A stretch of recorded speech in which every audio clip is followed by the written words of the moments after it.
Good evening, ladies and gentlemen. I'm Bruce McDonald, and this is the Talamanca Review.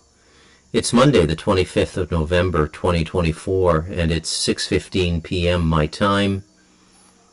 And tonight I'm going to do a dark one, okay? And I wasn't looking to do this, but certain events in the day presented themselves, and I arrived at this point.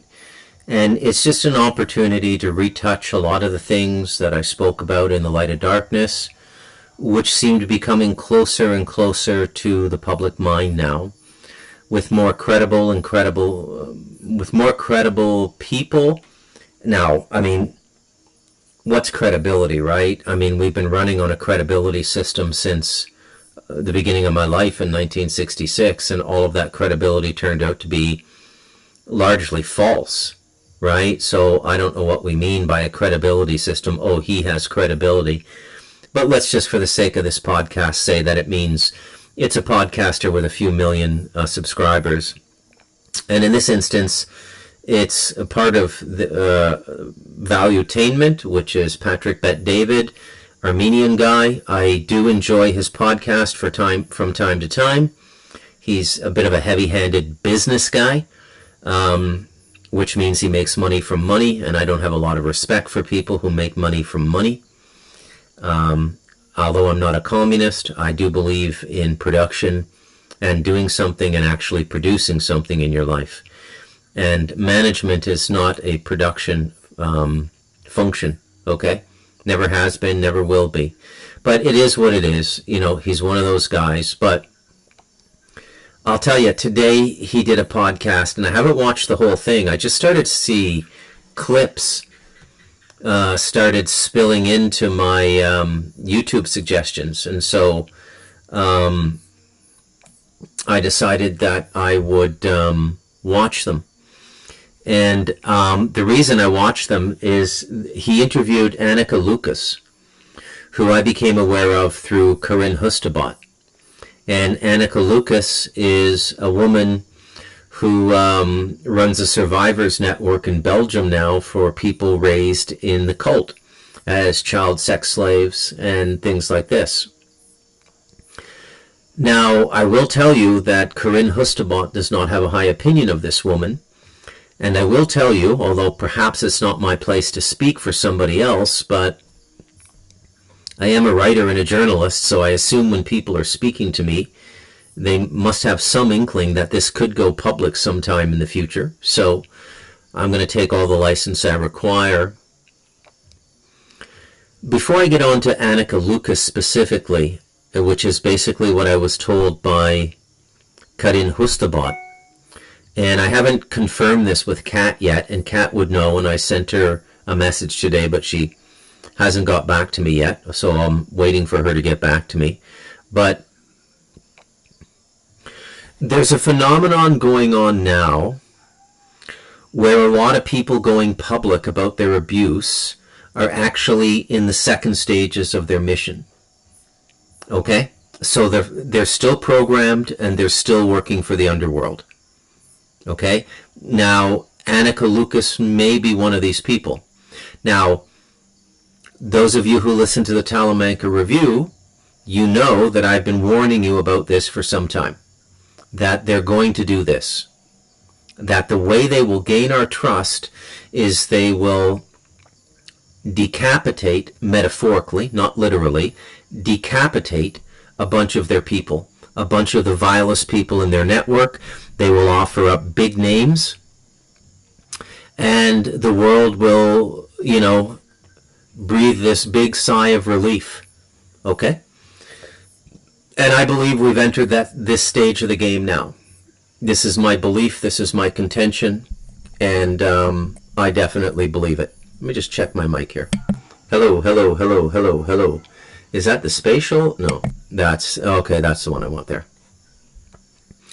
So, you know, I think I'm going to play a little bit of this because you got to hear it yourself, because this is validating so many things I've said on the Talamanca Review, specifically as they refer to Canada.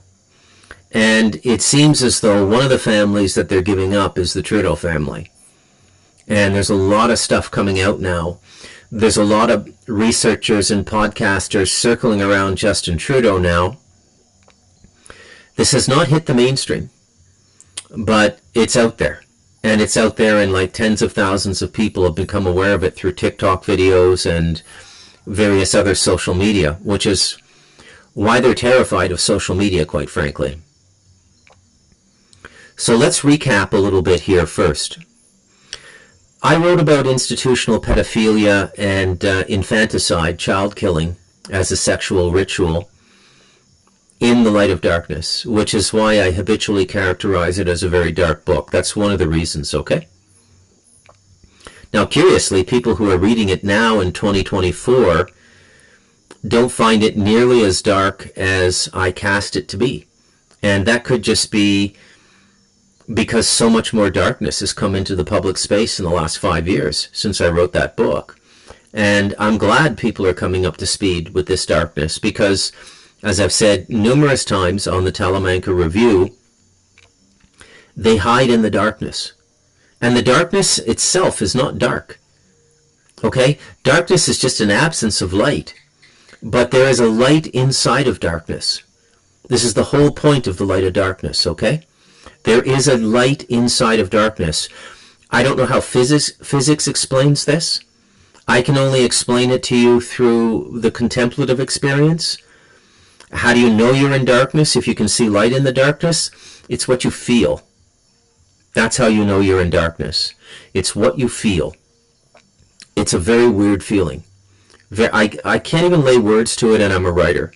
Okay? But there you go. So man was built to go through the darkness. In fact, to get to the final heaven, you have to go through a great void of darkness, where if you have not built up the spiritual merit, you will not make the journey, and you will fall in the darkness. Okay? This is what the Buddhists call the void, but the void ends. It's not infinite. You got to cross through the void in your consciousness. And darkness is... Darkness is a dimension that exists in all of our dimensions. So it exists in the physical, it's when the sun goes down. But there can still be a little bit of light. You know, if there's moonlight, you have light, right? And there can be starlight, and you have light. So it's not complete darkness, but it's pretty dark. You know, it is what it is. And it is pretty dark. So... most of the stuff going on in the world now, it hides in the darkness. And this is how it gets away with what it's doing. It literally hides in the darkness. Okay? And human beings haven't trained themselves to look into the darkness. And one of the main reasons we don't know how to look into the darkness in the West is our religious instruction has told us not to do this. And this is, let's put this squarely where it belongs. It belongs at the feet of Christianity. Remember this the Spooky Man podcast I did in response to my friend not wanting to interview me about Stardust Ranch because he felt he had been invaded in his dreams listening to the book. And my counsel to him was, do you ever think maybe you should go through this darkness? Okay? It's like a country being at war. But the religious leaders of that country tell people, well, it's a sin to train with weapons. If you learn how to use weapons, you're going to go to hell forever. So nobody ever learns to use a weapon, and the invading force comes in and just takes you over because there's absolutely no resistance. This is what's going on in the West now spiritually.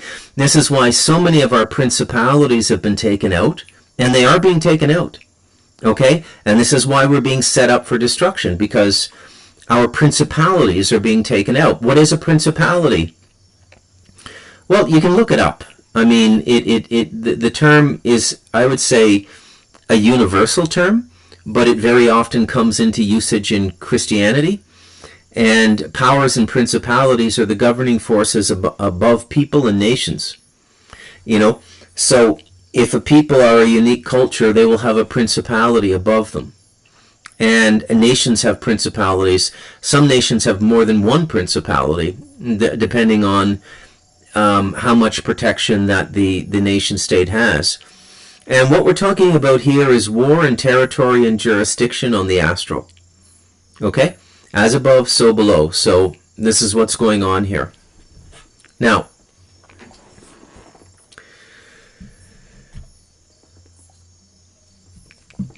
a lot of this really dark stuff is really centered in Belgium, Amsterdam, in that part of the world. Now, this was also where I started the middle section, the real explanatory section of the Light of Darkness as well. I mean, it begins with the formation of the Bank of England, but the Bank of England was formed by powers and forces that had settled in this part of the world, what we would now call Belgium, Amsterdam. Okay? And the reason that that had become the part of the world where these forces settled is that these forces were commercial in nature, and at that time, commerce was done on the waterways. And Belgium and Amsterdam had tremendous river and canal access. Commercially, it was one of the best places you could set up in Europe. And so it became the center of certain banking operations and things like this. It's always been a commercial hub. Like, even at the beginning of the movie Snatch, with Brad Pitt and Jason Statham, they have, the diamond heist takes place in Antwerp, Belgium, because Antwerp is known as a diamond center. Now, most of the diamonds being sold in the world now are conflict diamonds. And, if you've read The Light of Darkness, you know the forces I'm talking about that were instrumental in getting the Bank of England formed, instrumental in getting William the Orange on the crown, on the throne temporarily, and in that temporary status as king, getting the Bank of England charter, and it was given to this group out of Amsterdam, and they were connected to Sabatier Levy, and he's an interesting character you should look up as well, Sabatier Levy. So I can't be redoing everything every podcast, but we're getting to the point now where, incidentally, I'll say, luckily, opportunistically, a number of things connected today. And so I'm able to present some of this material today, which corroborates The Light of Darkness, A Warrior's Tale for our time. If you want a copy of that book in audio format, just send me an email or reach out to me in any way you know how, Facebook or whatever, and I will send you a link to a Google Drive, and you can download the MP3 files, and you can donate whatever you want, okay? And if you don't have any money, it's my gift to you, okay? And it's well worth listening now, because with each passing year since I wrote The Light of Darkness, it's become more and more relevant. And this is where all of this is leading. And what it's going to lead to is a revelation about consciousness that is going to simultaneously uplift the human race and simultaneously knock out a lot of the nonsensical Christian stuff, which has actually come to inhibit the human race spiritually. Okay? In my opinion. It's just my opinion, okay? But it is my show, so you might consider my opinion fairly important as it pertains to the Talamanca Review. Jeez Louise, man. Get my microphone in here. Okay, so I'm debating about whether I should play this or not. I don't want to get tagged by YouTube, but okay, so maybe I'll do it another way. Maybe I'll just read some of it out and then just tell you who she is, okay? So let's start here. I'll find her Wikipedia page. Yep. Okay, yeah, let's do Wikipedia. She's got her own website, Anneke Lucas, Anneke, and the last name is Lucas. Now keep in mind, there are people who do not trust this woman. They think she's on leg 2 of her mission. I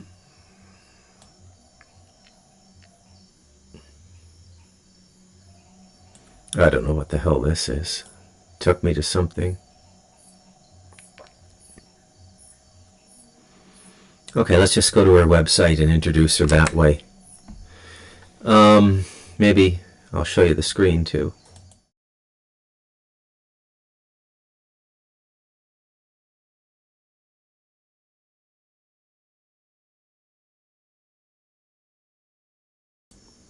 Okay, there we are. I got my mic back in. Okay, so let's blow this up.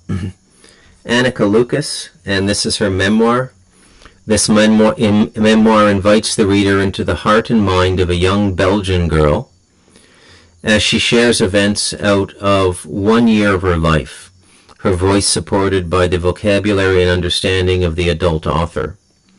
The child's circumstances are brutal. She is being sold by a mentally ill mother into a murderous pedophile network. She desperately clings to the belief that in spite of all appearances, true love does exist, and searches for the faintest sign of it in the midst of hell. When her blind love for her mother is transferred onto a charming perpetrator, she experiences romantic passion, but is soon cast into abject betrayal and violence, ultimately leading to her certain demise. In the darkest of circumstances, a near-death experience shows her the truth underlying her phenomenal world, and she is given a glimpse of that great love for which she is so desperately seeking. Extreme organized child abuse is horrifying and often impossible to contemplate, and yet acknowledging the reality of darkness is the first step towards healing. This account offers both the raw, cold facts as well as the resilience and grace from the victim's perspective, revealing that the darkest of nightmares is rarely just that, but commensurate with gifts of light. This 10-year-old's journey suggests that heinous suffering can unlock hidden spiritual treasures of transcendence and unconditional love. Yeah, I suppose you could say that. So Anneke Lucas is an author, speaker, advocate for child sex trafficking victims, and creator of the unconditional model. Her work is based on personal experience of a 30-year healing journey after surviving being sold by her family as a child sex slave to a pedophile network. Okay. So Anneke just didn't get used and then got out and had her spiritual awakening. Anneke got used as a child, grew into adulthood, and became a groomer, an acquirer, and a trainer and torturer herself. And the accounts of other survivors who came after Anneke are that she was actually one of the most vicious and brutal torturers in the network, and very fond of killing children as well. So there you have it. If she's turned herself over to divine love, I give her all credit, okay? But I've heard some disturbing things about Anneke Lucas, okay? Post salvation story, okay? Meaning that the disturbing stuff I've heard comes after her so-called emergence into the light. So, and I'm very hesitant to say these things because this world that she came out of does need light. It does need heroes. It does need survivors. And it does need survivors who can coach and train and help other people who have been lost in that network of abuse. Okay? And I'm telling you, man, not all of the children make it. Like, if you grow up in that world, if there were 10 of you, the other 9 people you knew died before they were 13, 14. Because they don't like to keep a lot of these kids alive. And a lot of the clients, their thing is killing the kids too. It's like, I don't like to do these shows. I mean, this is why I called it a dark one. I don't like to be, I guess you could say I'm contradicting my own philosophy, that we have to acquaint ourselves with darkness. Okay, so I don't want to be a hypocrite. I don't want to contradict myself. But it is a little uncomfortable to say these things. So, what is it that got me into such an uproar tonight? Well, let's do a little bit more background first. So, in The Light of Darkness, for my pedophilia story, I focused on the United States and Britain. And what I did was I opened up the chapter called Belial, which was one of the chief demons from Milton's Paradise Lost. And I talk about the New York Times' coverage of Pizzagate.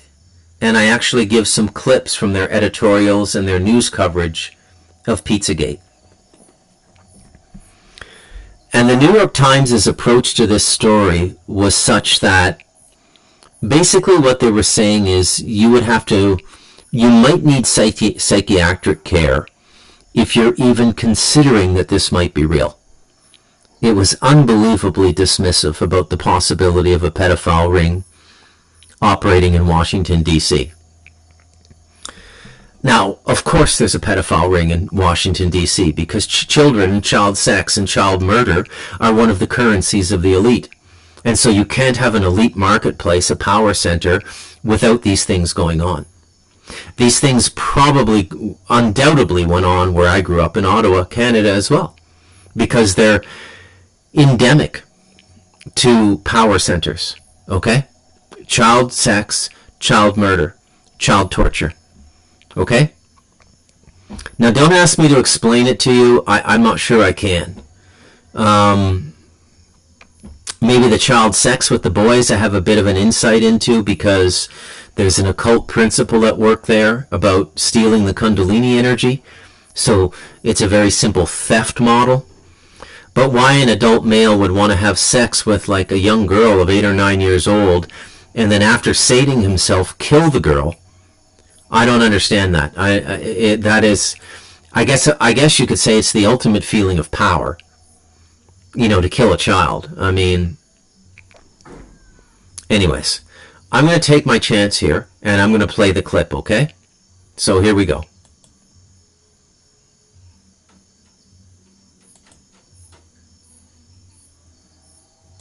One second. Here we go. Event that you were at for you to come back and report to David? Oh, God, I don't even remember. I was very busy. And at that time, and, I want to specify that when I was in Belgium, I always had a distance from the perpetrators, and I always knew that they were wrong and that I, was a human being, and that they, even though they treated me like nothing, that I actually,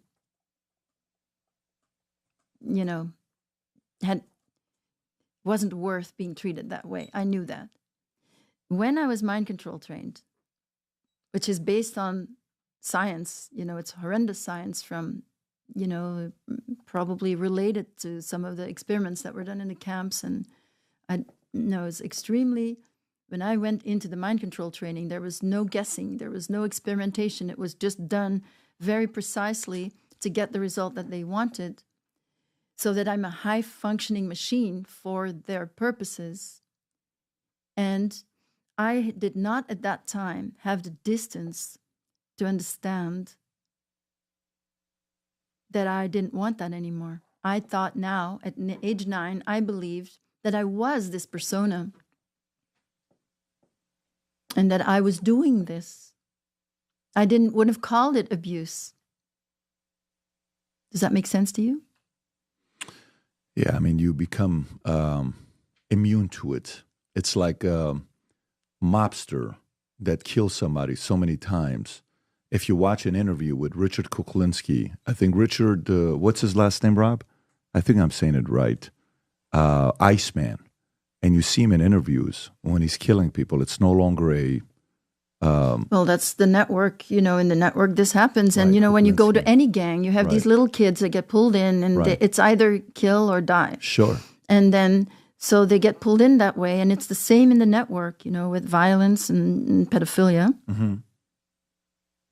But let me stay on this with you here. So you then gave me a name. You said a woman. You didn't give me a name. You said a woman who would be seen as very innocent Because most of the time when we're thinking about this, you're thinking about man. Was this woman also at the same event? Yes. She would have to be in her 80s and 90s today. Mm-hmm. Politically related or business? No, celebrity.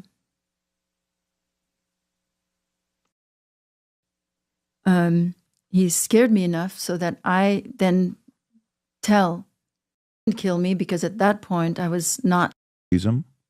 If I was alive, Blackmail and use it later on in negotiation? for example, or if he knows what they want, then he can give it to them sexually. So about Trudeau, I said that I could never please him as long as I was alive. That's how scary that was. You could never please him? If I was alive. With Trudeau? Mm-hmm. What does that mean? It means that he couldn't kill me because at that point I was not a throwaway child. And he scared me enough so that I then tell Rockefeller that that's what he wants, a child to kill. Then you understand.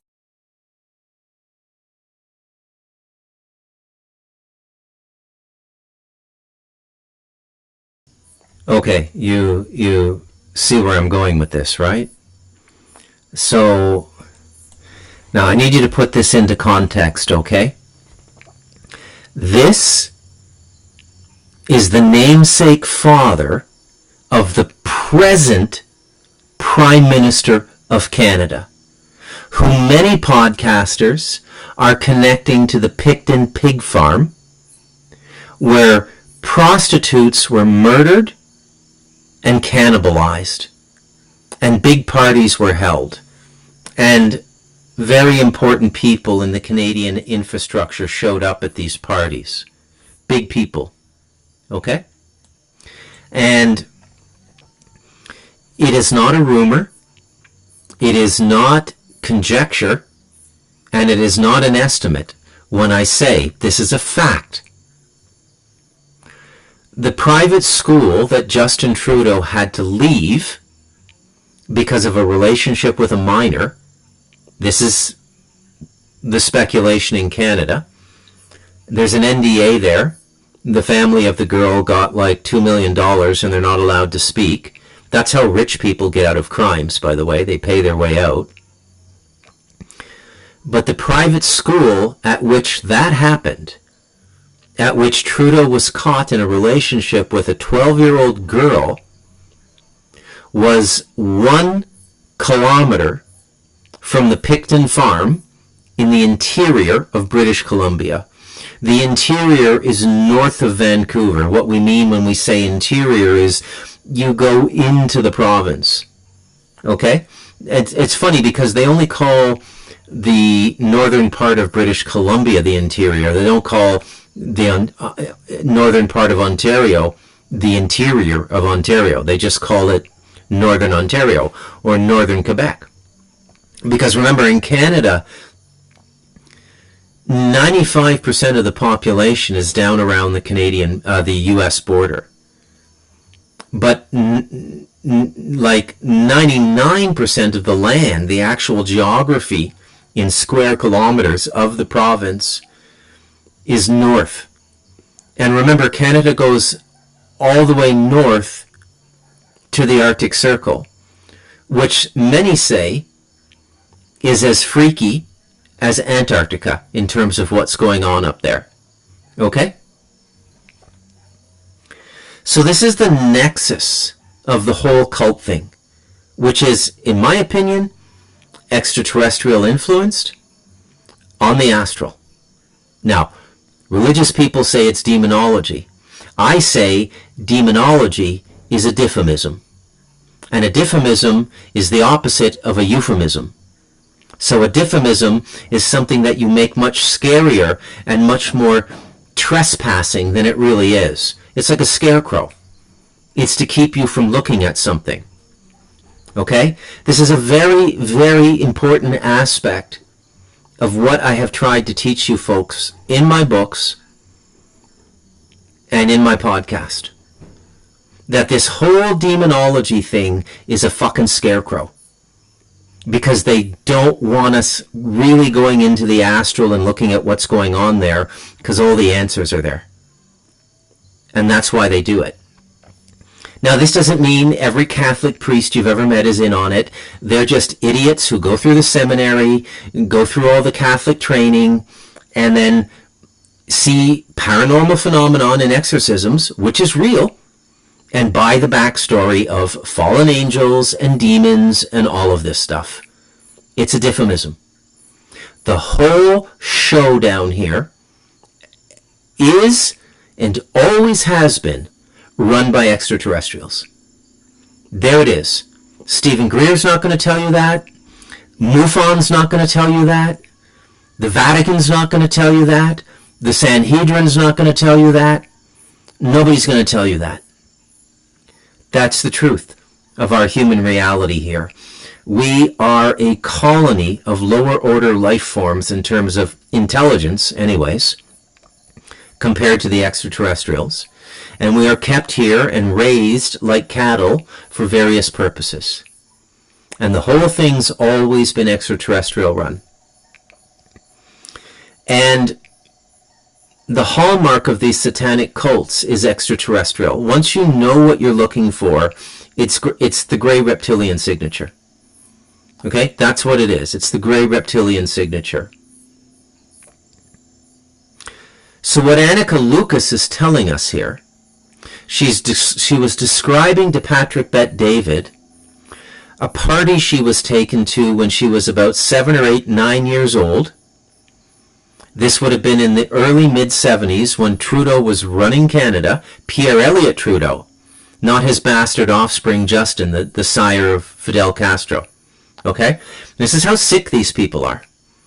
The guy pimps his wife out to Fidel Castro to impregnate her. Okay? This is what these people think of family. This is why they're so fucked up. This is why their kids are so fucked up. Okay? And never forget that. Before you get angry at these people, remember at the core of this was an innocent child born into this bloodline that does this to people. Okay? So it's no fault of Justin Trudeau's. His only sin was being born into that family. Now, by the laws of causality, that is still sin. Because the connectivity of sin and karma go in between lives. So you can't say, oh, he was innocent. And I mean, you can look at it that way if you want psychologically, but spiritually, he was meant to be born into that family. Okay? So Anneka was trained by Rockefeller. And a lot of these child sex slaves are also trained in MK Ultra. And you get this in the Kathy O'Brien story. You get this in the Arizona Wilder story. We have heard this same story so many times. We hear it in the Savali testimony, who was a defector from the Illuminati. Same story over and over and over again. Very difficult for me to believe that these women are making this up. I don't believe it. I believe they're telling the truth. Okay? So they're also trained to be spies. And so they sleep with all these powerful people. Okay? And then they bring secrets back to their controllers, their handlers. So in this case, her handler was Rockefeller. And so she came back after this 3 or 4 day party, and they always go to these like remote places, like in the mountains, like Davos, and the security's all around, and the children are brought in. Okay, and pretty much everyone there knows what's going on. They may not know exactly. They may not be able to testify in a court of law, like the Secret Service guys, but in their hearts, they know. They know what's going on. They know why those children are being brought in. Okay? It would be impossible to live in that world and not come to know and understand that rituals are going on, and that human sacrifice is going on, and that pedophilia and orgies are rampant. It would be impossible. Okay? Ronald Bernard, the Dutch banker. Again, back to the old Dutch world. Why are the Dutch so involved in this? Well, the Dutch were early adherents of Satanism because Satanism comes from Judaism. And the Dutch were the staging ground for the Jews to do everything they did. It was a group of Jews in Amsterdam that got the whole thing going in England with the Bank of England. Okay? And that's why to this day, Belgium and Amsterdam are such dark places, because these people, and it's not all Jews. It's not all Jews, but it's coming out of Judaica. Okay? They put a certain signature and a certain frequency into what they do, and it toxifies a place. It's like the opposite of a saint dying there. There's just like this diabolical vibration for long, long periods of time, centuries. So Ronald Bernard tells us the same thing, right? Remember the podcast I did a few weeks ago where I played some clips from Rick Spence, the history professor who specializes in intelligence agencies and the occult. And what's the young guy's name, the podcaster, the young Jewish guy there? I can't believe how my memory's going on me these days. Like, it's unbelievable.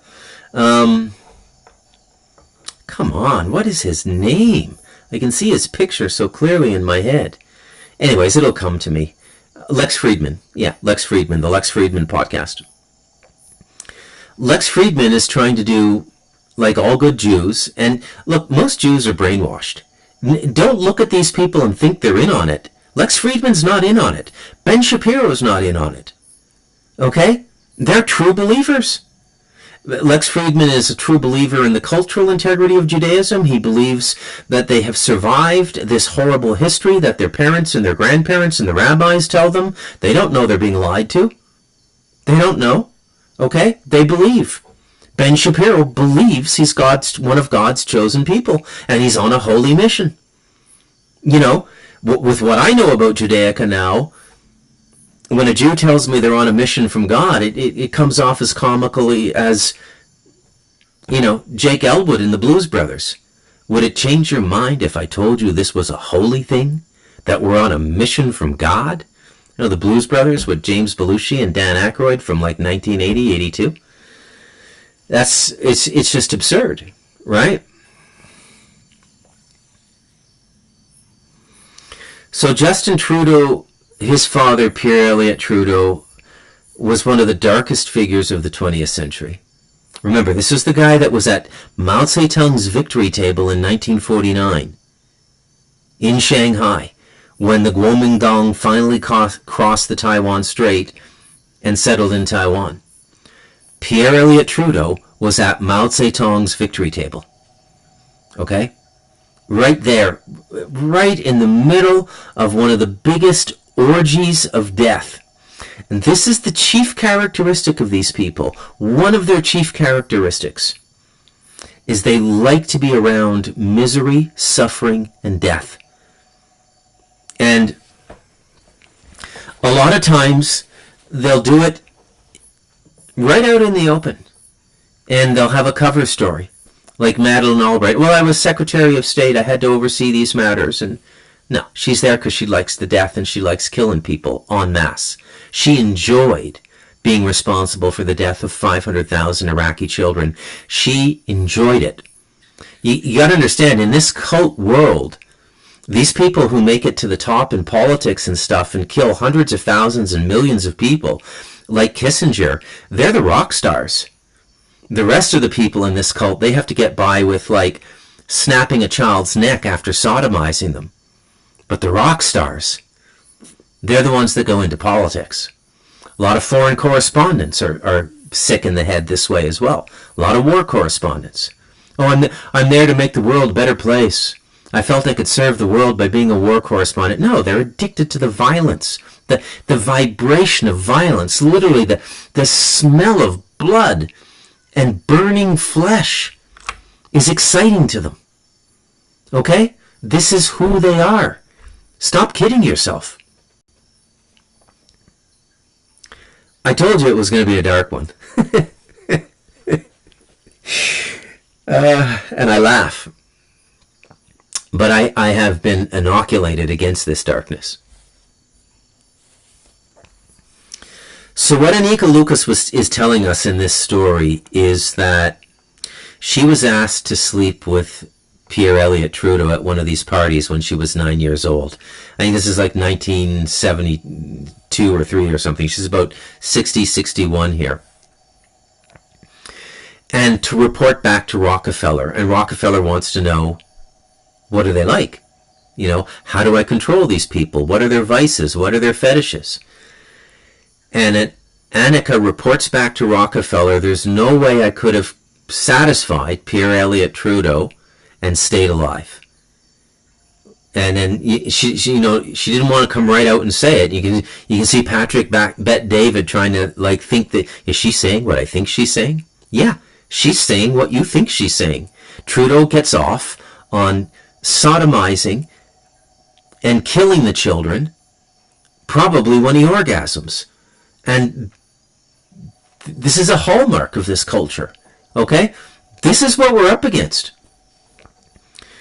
And it isn't a deep state per se.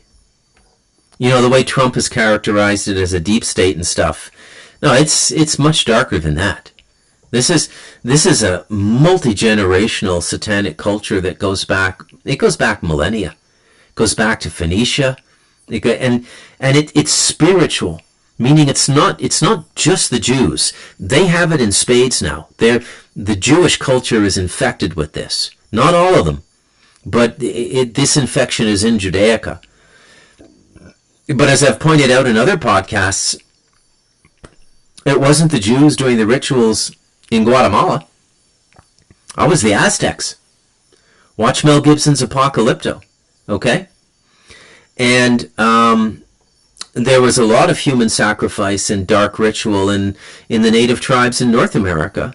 There are Jesuits who recount in detail in their diaries what the Ojibwa would do to their war prisoners.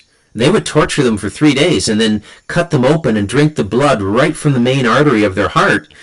And the Jesuits didn't know what they were witnessing, but it was an early form of adrenochrome. Okay? So this has always been with us.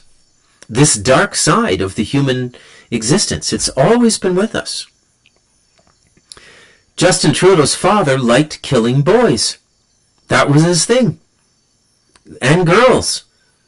Okay? He killed children. Well, this is historically, he's one of the most revered leaders in Canadian history. Many people hold him up to this day as a saint. He pioneered multiculturalism. Oh, by the way, he's the fucking goof who coined the phrase, the compassionate society, taking the ball of institutional Satanism 50 yards down the field all by himself with that one phrase. Compassionate society. We want a compassionate Ministry of Agriculture. We want a compassionate Ministry of Foreign Affairs. Well, how do you infuse a trait that comes from a human heart into a system? This is why I call it early forms of transhumanism. Okay? And transhumanism, what they're postulating, it's not just augmentation to us. Augmentation to us is part of it. But it's creating an entire system that eradicates individuality. Basically the Borg from Star Trek. That's really what it's leading up to.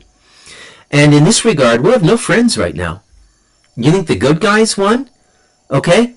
And I'm going to start talking more and more about this now because, I bit my tongue because I felt that Trump and Vance were better than Harris and Walz. And I'm not changing my mind. I stand by that decision. But if you think we're out of the fire, you're fucking crazy. Look at the people circling around Trump 100 meters up in the air like turkey vultures. People like Peter Thiel, okay? One of the founders of Facebook and PayPal, okay? Very, very dark character. Very much into this transhumanism stuff. Trump is like this with Larry Fink and BlackRock and Vanguard. They were instrumental in his economic plan at the beginning of COVID. We're nowhere near out of this. And I think I'm going to give you my ruling on this now. I'm with Corinne Hustebot. There's something in my gut that doesn't trust this Annika Lucas. I just do not trust her, okay? I do not think she's telling the truth. And I think she's on stage 2 of her mission. And the stage of the mission now is bringing forth the Antichrist. And the Antichrist is going to win us all over by exposing all this darkness I talk about on the Talamanca Review and punishing them.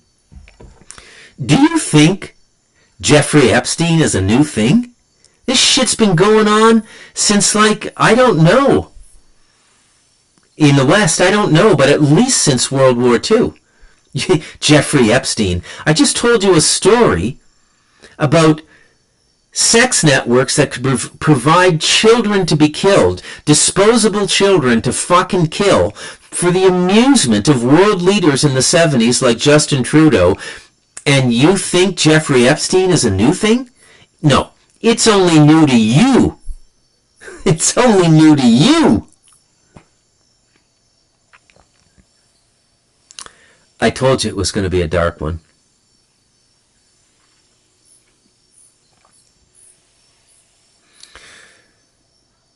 Some people say, not me per se, but some days I do agree with them. Some people say that the world is nothing more than a pedophile network masquerading as a civilization. Maybe they're right, I don't know.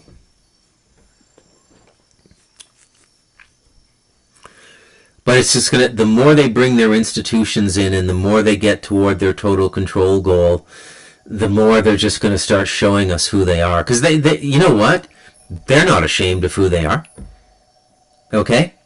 And the moment they have the ability to just step out into the public and say, we're here, we're perverse, we're satanic, or controlled by extraterrestrials, or extra-dimensionals if you want. I think that might actually be the more correct term, extra-dimensionals. And we're very nasty, and we kill children, and we prefer sex with children over adults. Our marriages are a sham, and we procreate for power and continuity and perpetuity. And that's it. And they're all friends. You think there's any great enmity between these people? Why would Pierre Elliott Trudeau allow Fidel Castro to fuck his 22-year-old wife and then raise Fidel's kid like his own, and we're told the CIA tried to kill Fidel Castro for decades? Fuck off.